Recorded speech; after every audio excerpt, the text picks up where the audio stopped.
Welcome to Read Aloud. It's me, Dan. How you doing? Today we're reading from Chapter 9 of The Right of Nations to Self-Determination. Chapter 9, the 1903 Program and its Liquidators. In this chapter, Lenin highlights that Luxembourg in 1908 is rehashing questions on the right of nations to self-determination settled since 1903, or really 1896, right? Which should have been considered, quote, obligatory upon social democrats, making it clear that by taking her stance on the national question, she's finding herself in the company of liquidationists and is falling into opportunism. Chapter 9, the 1903 Program and its Liquidators. The minutes of the 1903 Congress, at which the program of the Russian Marxists was adopted, have become a great rarity, and the vast majority of the active members of the working class movement today are unacquainted with the motives underlying the various points, the more so since not all the literature relating to it enjoys the blessings of legality. It is therefore necessary to analyze the debate that took place at the 1903 Congress on the question under discussion. Of course, that's the national question. The right of nations to self-determination. He says, let us state first of all that however meager the Russian social democratic literature on the rights of nation to self-determination may be, it nevertheless shows clearly that this right has always been understood to mean the right to secession. The Semkovskys, Liebmans, and Yurkeviches, who doubt this and declare that Clause 9 is vague, etc., do so only because of their sheer ignorance or carelessness. As far back as 1902, Plekhanov in Zarya defended the right to self-determination in the draft program and wrote that this demand, while not obligatory upon bourgeois Democrats, was obligatory upon social Democrats. So it's 1902. Plekhanov says this is a position that we should all be taking. Absolutely, no question about it, all of us. It should be considered obligatory. This has been decided.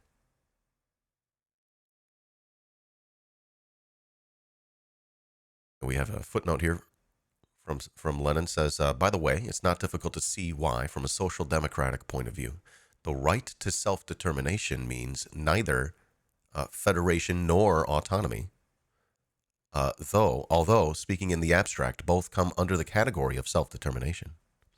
The right to federation is simply meaningless, since federation implies a bilateral contract. It goes without saying that Marxists cannot include the defense of federalism in general in their program. He says it's knowing full well what he just mentioned in the last chapter about, or a chapter or two about Ireland, in which case, anyways, reading on, it says, as far as autonomy is concerned, Marxists defend not the right to autonomy, but autonomy itself, as a general universal principle of democratic state with a mixed national composition, and a great variety of geographical and other conditions. Consequently, the recognition of the right of nations to autonomy is absurd as that of the right of nations to federation. Quoting Plekhanov, Lenin says, Plekhanov says, if we were to forget it or hesitate to advance it, Plekhanov wrote, for fear of offending the national prejudices of our fellow countrymen of great Russian nationality, the call, workers of all countries unite, would be a shameful lie on our lips.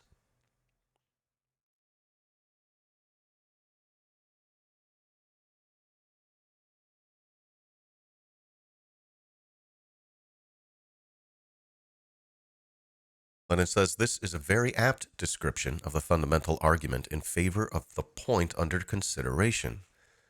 So apt that it is not surprising that the anythingarian critics of our program have been timidly avoiding it. The anythingarian.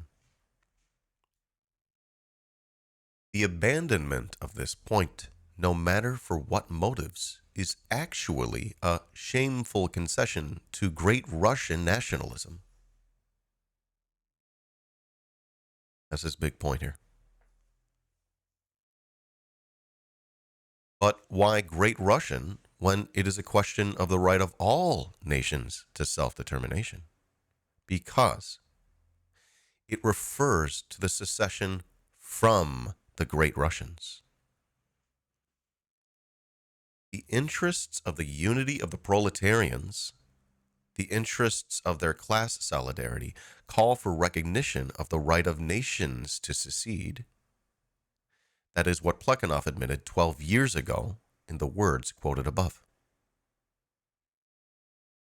Had our opportunists given thought to this, they would probably not have talked so much nonsense about self-determination.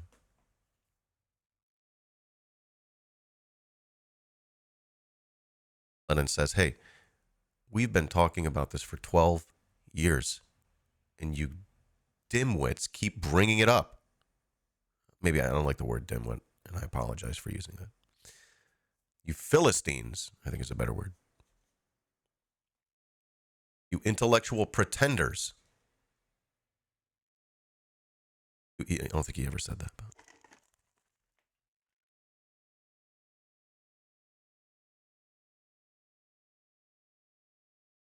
He says, at the 1903 Congress, which adopted the draft program that Plekhanov advocated, the main work was done by the Program Commission.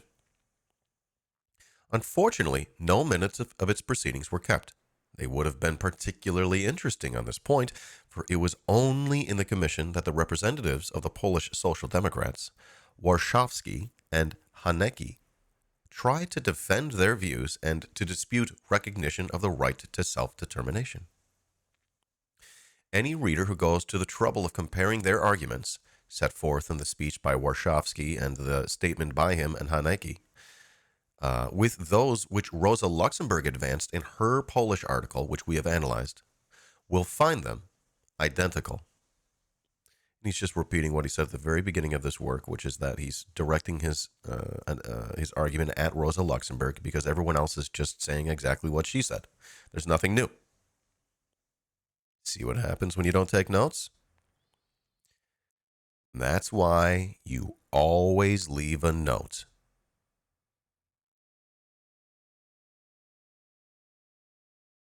Lenin says, how were these arguments treated? You know, I did find this interesting. I want to make sure I underline this.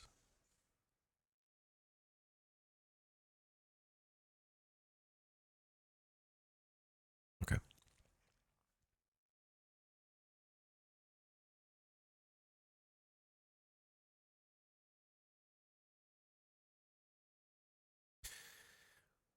He says, how were these arguments treated by the Program Commission of the Second Congress, where Plekhanov, more than anyone else, spoke against the Polish Marxists? They were mercilessly ridiculed, Lenin says. The absurdity of proposing to the Marxists of Russia that they should reject the recognition of the right of nations to self-determination was demonstrated so plainly and clearly that the Polish Marxists did not even venture to repeat their arguments at the plenary meeting of the Congress. They left the Congress convinced of the hopelessness of their case at the Supreme Assembly of Marxists, Great Russian, Jewish, Georgian, and Armenian.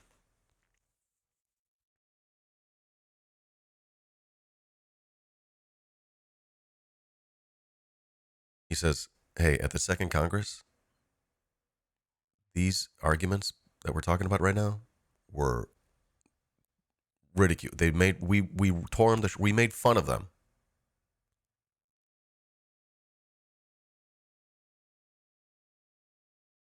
And we made fun of them. So we bullied them so hard that they didn't even bring it up again.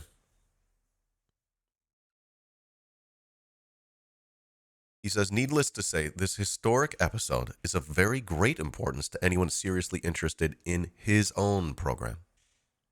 The fact that the Polish Marxists' arguments were completely defeated at the Program Commission of the Congress, and that the Polish Marxists gave up the attempt to defend their views at the plenary meeting of the Congress is very significant.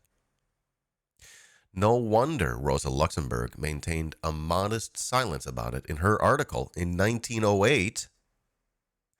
The recollection of the Congress must have been too unpleasant, he says. She also kept quiet about the ridiculously inept proposal made by Warshawski and Hanecki in 1903, on behalf of all Polish Marxists, to amend Clause 9 of the program, a proposal which neither Rosa Luxemburg nor the other Polish Social Democrats have ventured or will ever venture to repeat. You guys, I'm just reminded right now I don't know, if you're ever like online, I'm just thinking of Twitter, and you start arguing with someone and someone chimes in and they're like, well, this is why the left never has unity. You always eat your own, or just something like leftist infighting. What are you talking about? We argue with each other about everything. We've always what? Do you think like Engels and Marx didn't argue with each other? Are you serious right now? Oh, leftist infighting. This is why you guys can't get anything done. Engels and Marx, you fucking tankies. Anyways, here's Wonderwall.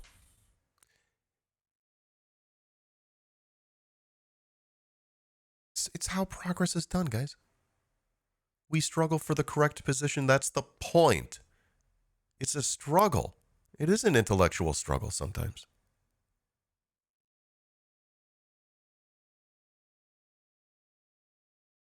It's fun. I like it. Okay? It's fun for me. Let's keep reading.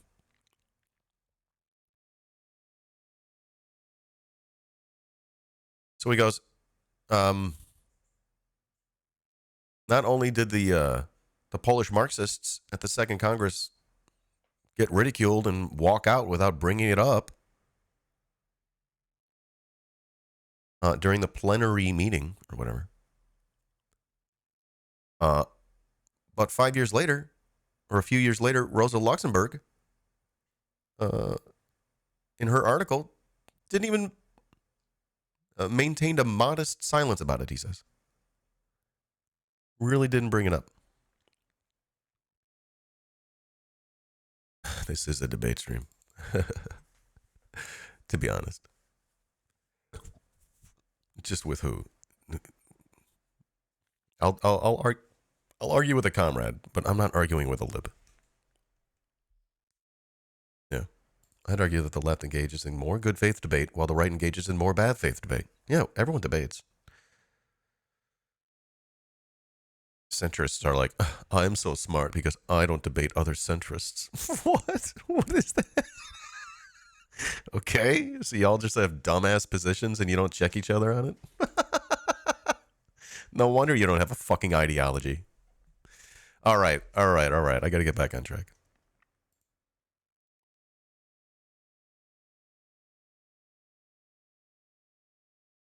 They do have an ideology. They just don't realize it. It's fascism. He says, but although Rosa Luxemburg, concealing her defeat in 1903, that's what he says about her, has maintained silence over these facts, those who take an interest in the history of their party will make it their business to ascertain them and give thought to their significance. On leaving the 1903 Congress, Rosa Luxemburg's friends submitted the following statement. Again, I don't think Rosa Luxemburg was there, but there were people who represented her position.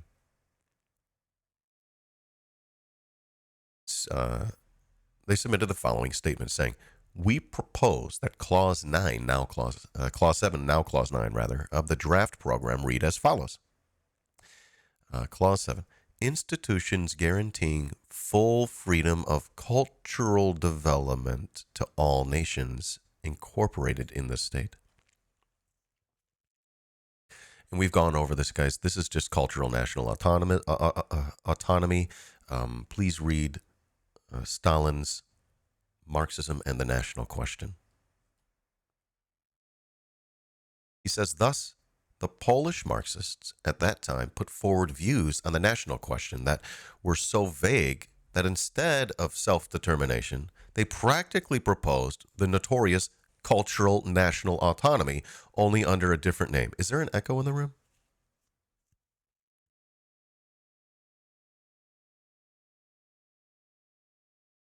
So yeah, we're going to argue with the Polish Marxists for doing cultural national autonomy.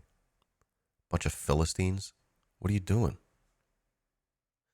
And no, just because we argue with other Marxists doesn't mean we won't get anything done. This motherfucker went on to do a revolution, man. He's the ultimate debate bro. He's the ultimate hater. Hater drove this guy to revolution. You can't say that all hate is bad, okay?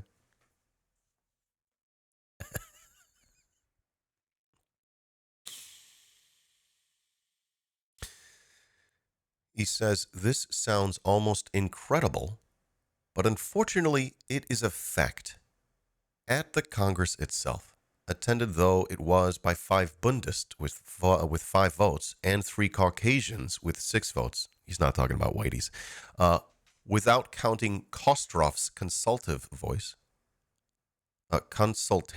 excuse me. He says not a single vote was cast for the rejection of the clause about self-determination. Even though there were Bundists there. That's incredible. He says 3 votes were cast for the proposal to add cultural national autonomy. That's in favor of Goldblatt's formula, the establishment of institutions guaranteeing nations full freedom of cultural development. And 4 votes for Lieber's formula, the right of nations to freedom in their cultural development. I don't know why I'm saying that like that. I got a German vibe from this guy's name.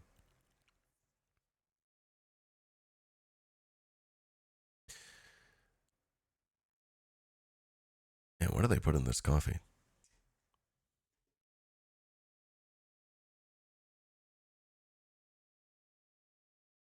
Okay. So he's saying that even though you got Bundists who, sort of aren't really into this whole right of nations to self-determination thing, they're sort of more cultural national autonomists. Even they didn't vote against, or rather, they didn't vote for removing the clause about self-determination. Probably a couple of them did vote for this cultural national autonomy bullshit, but I guess we don't know who. He says, now that a Russian liberal party, the Constitutional Democratic Party, I believe that's the Cadets, right? Now that a Russian liberal party has entered on the scene, we know that in its program, the political self-determination of nations has been replaced by cultural self-determination. Uh-oh. So there's this Russian liberal party, and in their program, they're doing this cultural national autonomy thing. And that's what these Polish Marxists want to do. Rosa Luxemburg, the Bundists, all these Philistine social democrats. Remember, when we're calling them social democrats, it has sort of a different meaning as it does today. But sort of not. Anyways. Okay. he says now that there's this Russian Liberal Party, and they've got the same position as Rosa. He says Rosa Luxemburg's Polish friends, therefore, were combating the nationalism of the PSP, and did it so successfully that they proposed the substitution of a liberal program for the Marxist program. He says, and in the same breath, they accuse our program of being opportunist. No wonder this accusation was received with laughter by the Program Commission of the Second Congress. That's hilarious. Cultural national autonomy. And again, you really have to read this, the more foundational text on the national question, which is Stalin's Marxism and the National Question. If you subscribe to my Patreon for as little as $1 a month, you'll get a link to a playlist where I read and discuss that one. But again, the gist of cultural national autonomy is let me try to explain this here. It's more nationalism than it's socialism. Okay, it's cultural autonomy and not political autonomy for nations. So that's an issue. All right, and that's what Rosa Luxemburg is doing over here. That's what the Bundists were doing. That's what the cadets are doing. They think that the state, which is a collection of nations, is more important than the self-determination of nations. They put the state first. Okay, let's read on. He says, how was self-determination understood by the delegates to the Second Congress, of whom, as we have seen, not one was opposed to self-determination of nations? The following 3 extracts from the minutes provide the answer. Martynov is of the opinion that the term self-determination should not be given a broad interpretation. It merely means the right of a nation to establish itself as a separate polity, not regional self-government. Does that sound like to you? Martynov was a member of the Program Commission, in which the arguments of Rosa Luxemburg's friends were repudiated and ridiculed. Martynov was then an economist in his views and a violent opponent of Iskra. He had expressed an opinion that was not shared by the majority of the Program Commission. He would certainly have been repudiated, it says. It says, had he expressed an opinion, he would have been repudiated. Okay.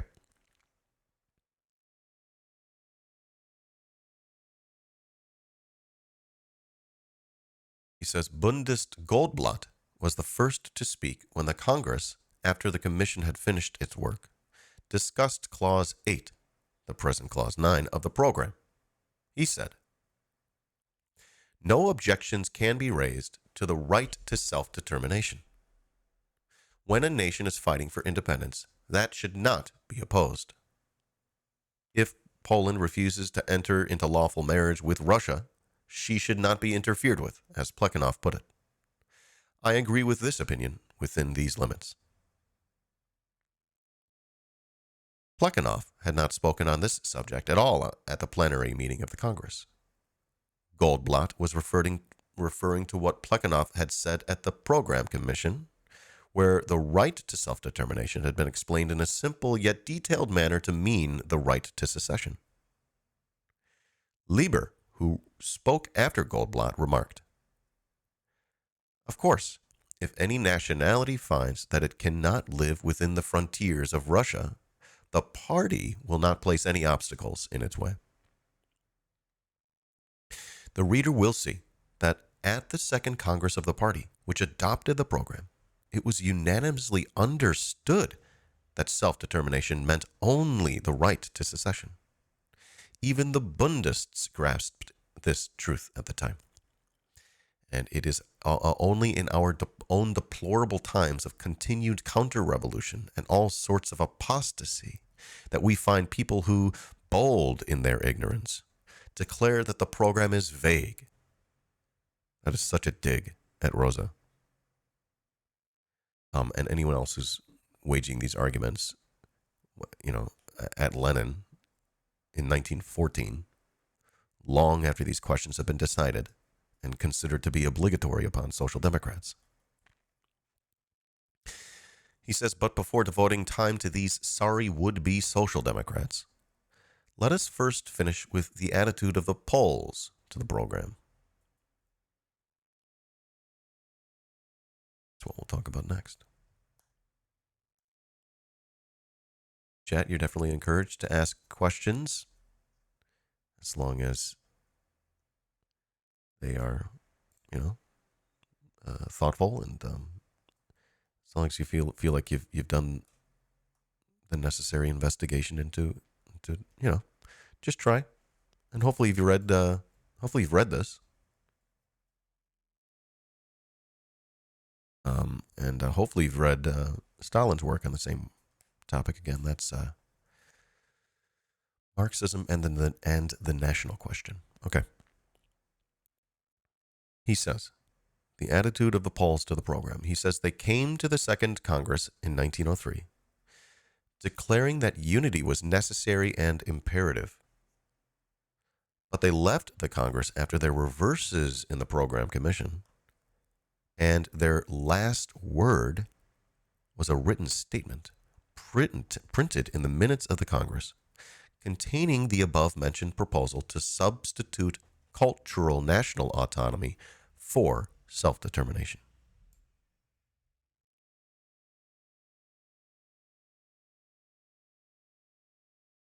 Pretty cowardly, actually. He says in 1906, the Polish Marxists joined the party. Neither upon joining nor afterwards did they introduce a single proposal to amend Clause 9 of the Russian program. There were opportunities at the Congress of 1907, the conferences of 1907 and 1908, or the plenum of 1910. They did not introduce a single proposal to amend it. They even joined the party after it. It just is. It's unhinged. He says that is a fact. He says, and despite all utterances and assurances, this fact definitely proves that Rosa Luxemburg's friends regarded the question as having been settled by the debate at the Program Commission of the Second Congress, as well as by the decision of that Congress, and that they tacitly acknowledged their mistake and corrected it by joining the party in 1906, after they left the Congress in 1903, without a single attempt to raise the question of amending Clause 9 of the program through party channels.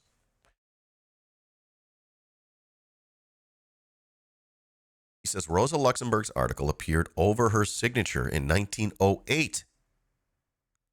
Of course, it never entered anyone's head to deny party publicists the right to criticize the program. And since the writing of this article, not a single official body of the Polish Marxists has raised the question of revising Clause 9. He says, this question's been long decided. You joined the party knowing that this was in our,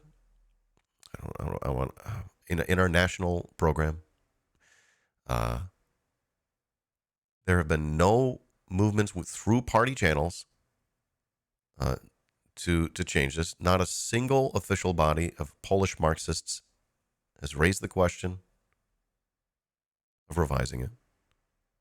He says, what are we doing here? Why are we still talking about this? He says, Trotsky was therefore rendering a great disservice to certain admirers of Rosa Luxemburg when he wrote, on behalf of the editors of Borba in issue number 2 of that publication, March of 1914, saying, the Polish Marxists consider that the right to national self-determination is entirely devoid of political content and should be deleted from the program. Watch this. He says, the obliging Trotsky is more dangerous than an enemy.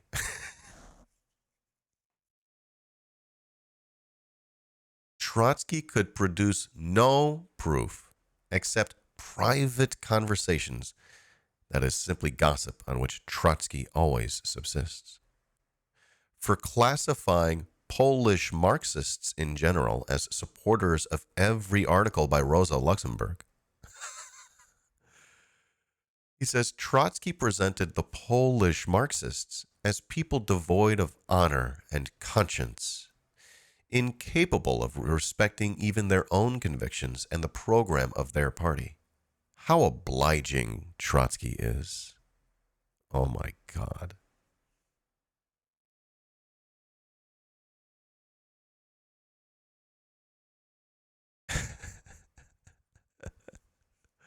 I fucking love that.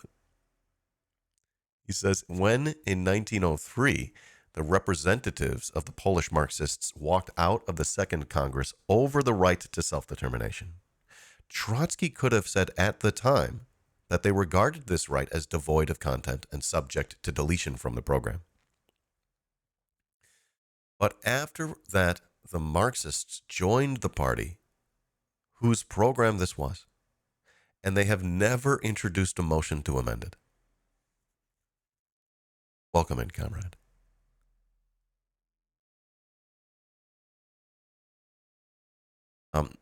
We have a footnote here, 16.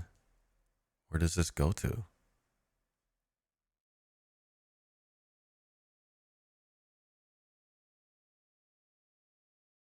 Where is it? I don't know what this belongs to.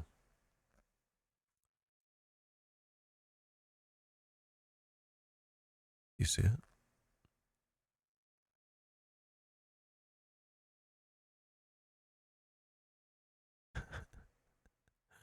Oh well. I don't care. He says, the obliging Trotsky is more dangerous than an enemy. I love that. So,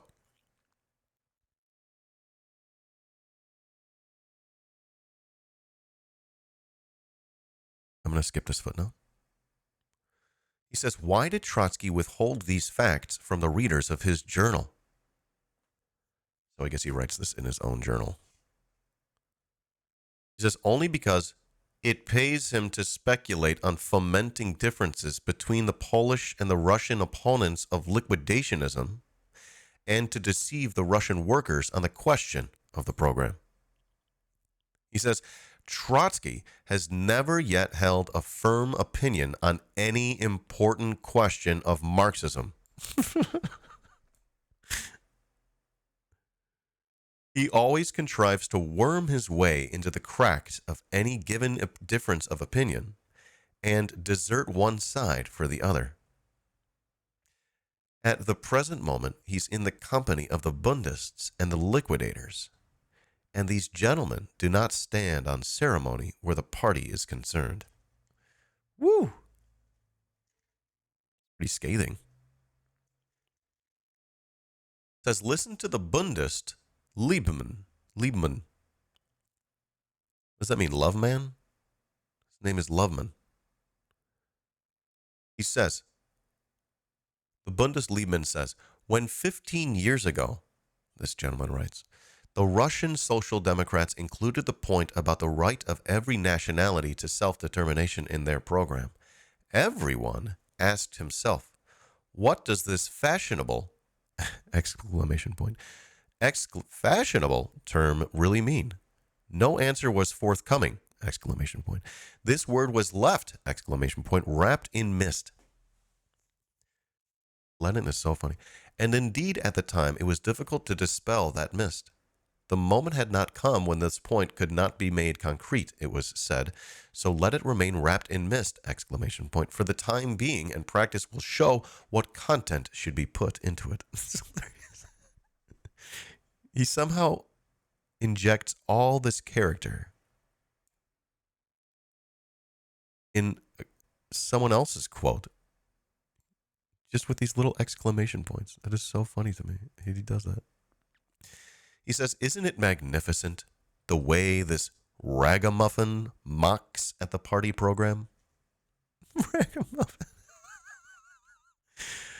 All right, so it's typically referring to a dirty, unkempt, or disreputable person, often a child with ragged, ill-fitting clothes, or it's the implication that you're a raggedy street cat. He says, and why does he mock at it? Does Stalin do that too? I don't know if Stalin does that too. An exclamation point queen. Lenin is that. Reading on, he says, and why does he mock at it? At it, the right of nations to self-determination. He says, because he is an absolute ignoramus who's never learned anything or even read any party history, but merely happened to land in liquidationist circles where going about in the nude is considered the right thing to do as far as knowledge of the party and everything it stands for is concerned. What a fucking diss. Going about in the nude. He has so many interesting insults. It's truly impressive. We're going about in the nude is considered the right thing to do as far as knowledge. Woo! He says, Pomyalovsky's seminary student boasts of having spat into a barrel of sauerkraut. And I'm just going to dip out on this reference. I'm going to be honest, I don't know what that means. Oh, to be honest, to be fair, this is Lenin. I don't know if you're talking about something else, but we're reading Lenin right now. Pomyalovsky's seminary student boasts of having spat into a barrel of sauerkraut. I think he explains that reference, but I don't really care. He says the Bundists, gentlemen, have gone one better. They let the Liebmans loose to spit publicly into their own barrel. Excuse me. They let the Liebmans loose to spit publicly into their own barrel. He says, what do the Liebmans care about the fact that the International Congress has passed a decision that at the Congress of their own party, the representatives of their own Bund proved that they were quite able, and what severe critics and determined enemies of Iskra they were, to understand the meaning of self-determination, and were even in agreement with it. And it will not be easier to liquidate the party if the party publicists, no jokes please, treat its history and the program after the fashion of the seminary student. He has so much disdain for people. This guy's the ultimate hater. He hated his way into a critique of a new epoch of imperialism. And then we call this critique after him. That's incredible. I wish I could hate I wish I could be as good of a hater. So he says, here is a second ragamuffin, Mr. Yurkevich of Dzvin. I don't know how to say that. I'm going to say Dzvin.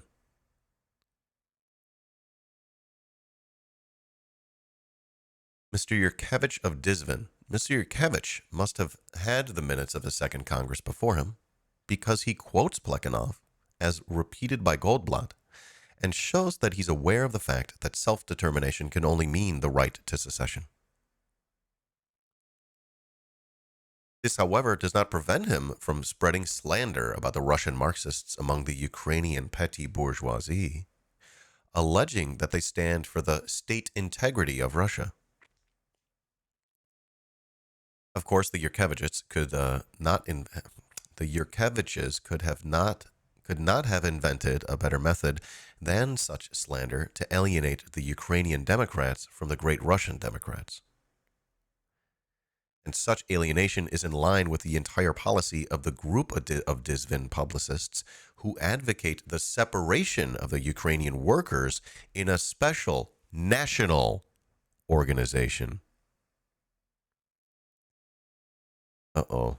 These guys are more nationalists than socialists. Where have you heard that before?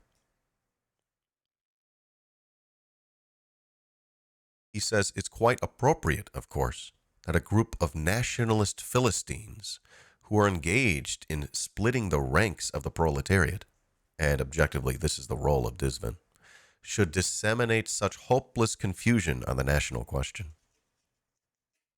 Needless to say, the Yurkeviches and Liepmans, who are terribly offended when they are called near party men, do not say a word, not a single word, as to how they would like the program of the right to secede to be settled in the program. He just says right here the right to secede. Why wouldn't we? I think it would have made a lot more sense if he just called it that the entire time. But it really is. It's only getting at one aspect of the question. So I do like that he generally calls it the right of nations to self-determination. It's just a mouthful. You know what I mean? But sometimes a mouthful is good. You know what I mean? What? So, reading on. Skipping footnotes, he says, but here is the third and principal ragamuffin. Mr. Semkovsky, who, addressing a great Russian audience through the columns of a liquidationist newspaper, lashes at Clause 9 of the program and at the same time declares that for certain reasons he does not approve of the proposal to delete this clause.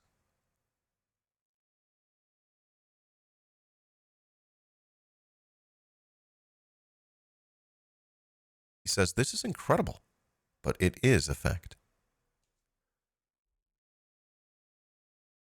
In August 1912, the Liquidators Conference raised the national question officially.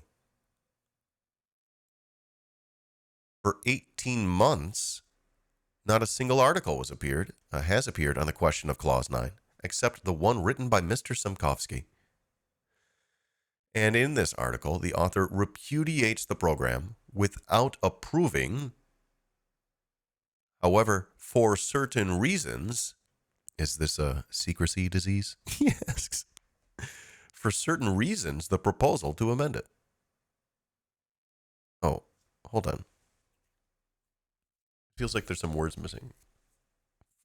I think this should read, however, for certain reasons, he does not approve of the proposal to amend it. Unless I'm reading it wrong. So, we may be sure that it would be difficult to find anywhere in the world similar examples of opportunism, or even worse, renunciation of the party and a desire to liquidate it.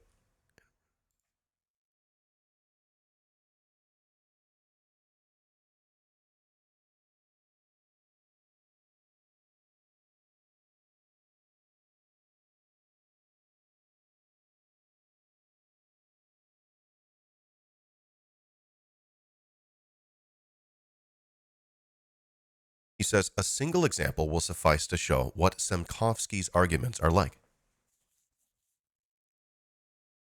What are we to do, he writes, if the Polish proletariat wants to fight side by side with the proletariat of all Russia within the framework of a single state, while the reactionary classes of Polish society, on the contrary, want to separate Poland from Russia and obtain a majority of votes in favor of secession by referendum? Should we, Russian Social Democrats in the Central Parliament, vote together with our Polish comrades against secession? Or, in order not to violate the right of self-determination, vote for secession?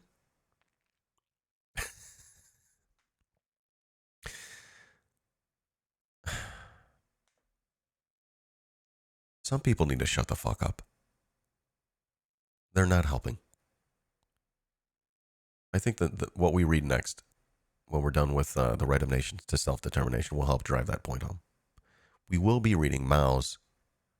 I'm just going to change the title of Mao's work, if you guys don't mind. Mao wrote this book. It's called Please Shut the Fuck Up. And get to work. He called it something else, but like it's a banger. Some people need to shut up and get to work. Investigate.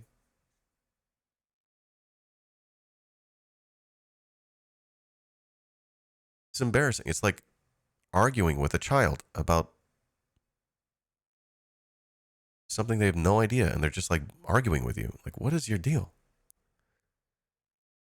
It's like playing chess with a pigeon, right? They're just going to knock over all the pieces, take a shit out of the board, and strut off like they won the game. Lenin says, from this, it's evident that Mr. Semkovsky does not even understand the point at issue. It did not occur to him that the right to secession presupposes the settlement of the question by a parliament, a diet, a referendum, etc., a parliament of the seceding region, not by a central parliament. Motherfucker, you're out of your depth. What are you talking about? Would Lenin have loved Twitter? I think it would have like distracted him too much.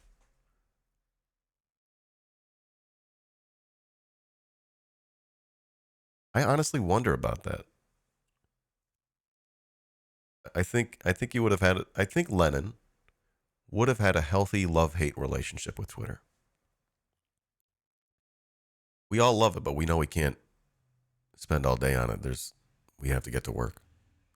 Literally, we have jobs, or we gotta, like me, study. So, Semkovsky is not really understanding the question about secession.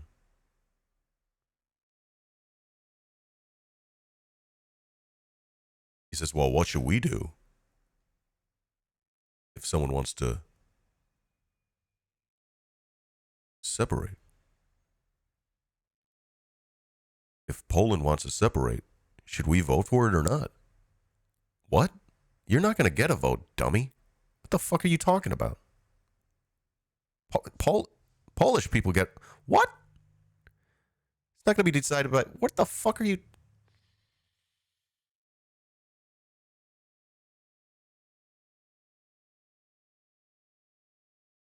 He says, the childish perplexity over the question, what are we to do? And again, we, Semkovsky, he says, we, Russian Social Democrats, what are we to do if under democracy the majority are for reaction, serves to screen the real and live issue when both the Purishkeviches and the Kokoshkins consider the very idea of secession criminal. And this is where I'm going to just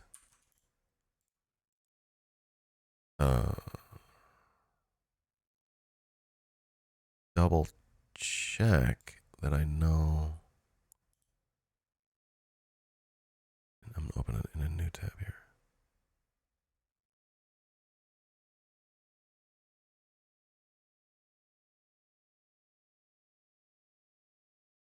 I'm going to open it in a new fucking window.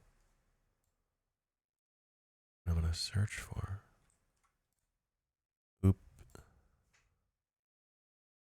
Purishkevich.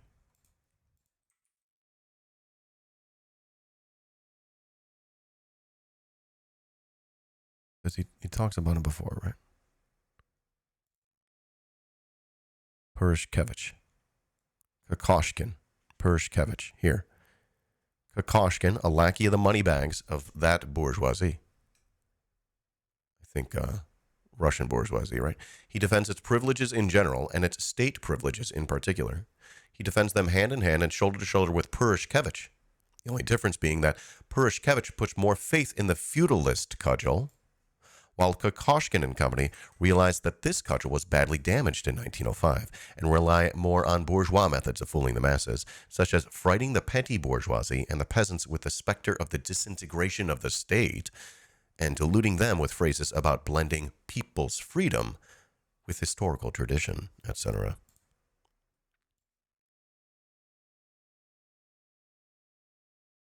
So that's what we're talking about here, Purishkeviches and Kokoshkins.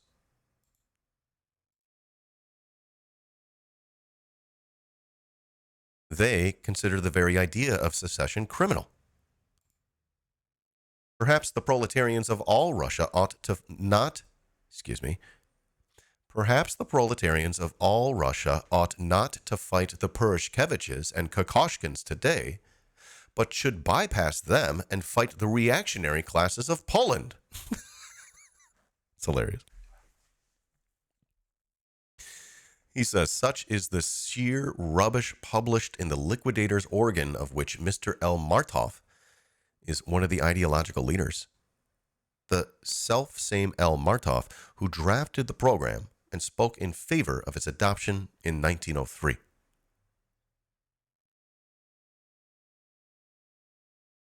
And even subsequently wrote in favor of the right to secede.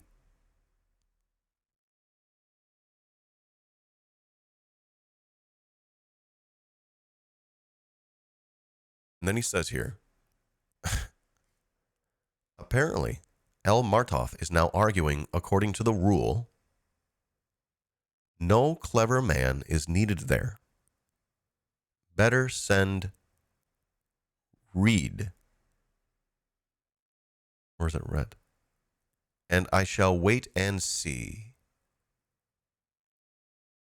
And I don't know. This, apparently he's quoting Tolstoy. The words of a Sevastopol soldier's song written by Leo Tolstoy. I don't know what the fuck that means.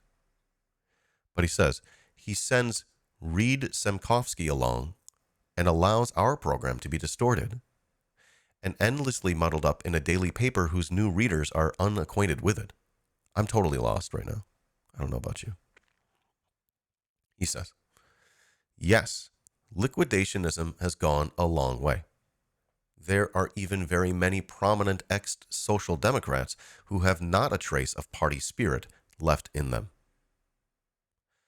Rosa Luxemburg cannot, of course, be classed with the Liebmans, Yurkeviches, and Semkovskys, but the fact that it was this kind of people who seized upon her error shows with particular clarity the opportunism she has lapsed into. And that is the end of chapter 9. The penultimate chapter of The Right of Nations to Self-Determination by Lenin in 1914. Again, in chapter 9, the 1903 program and its liquidators. Lenin highlighted that Luxemburg in 1908 was rehashing questions on the right of nations to self-determination settled since at least 1903, which should have been considered obligatory upon social democrats. Lenin makes it clear that by taking her stance on the national question, she's finding herself in the company of liquidationists and is falling into opportunism.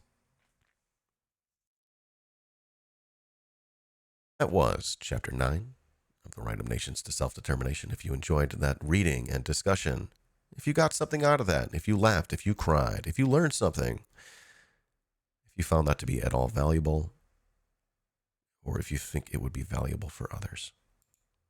And if you got a couple bucks laying around, please feel free to support my content. You could support with a subscription on Twitch. You could support on Patreon and get access to these readings and discussions in a nice playlist form. Or you could support with a one-time tip. There's a link on stream right there, or you can tip directly through PayPal, Cash App, Venmo. It's at iDanSimpson or iDanSimpson@gmail.com. And all of your support is really is really appreciated. I'm trying to make this content as accessible to more people. And I hope you enjoyed this. I know I did. Thank you for joining me today. Join me next time on Chapter 10. Chapter 10, the conclusion. And if you're with me live, stick around. If you're watching the replay, check out Chapter 10. Love your face.